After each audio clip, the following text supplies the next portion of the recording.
Welcome. Today, we're diving into a quick guide on how to turn on high-quality video uploads on Discord, especially for those of you using Android devices. Let's get started. First, open up the Discord app on your Android device. If you don't have it yet, make sure to download it from the Google Play Store. Once you're in, the first step is to tap on your profile picture located at the bottom right corner of your screen. This is where you'll access your user settings. After tapping your profile picture, look for the gear icon at the top right.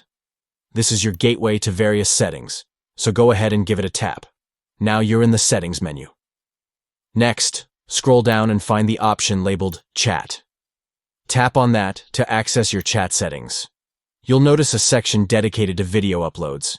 It's here that the magic happens. Under the video uploads section, you'll see an option that says Best Quality.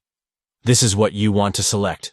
Mark that option to ensure your videos are uploaded in the highest quality available. And that's it. You've successfully turned on high-quality video uploads on Discord. Now you can share your clips with friends in all their stunning glory. Thanks for watching, and enjoy your Discord experience.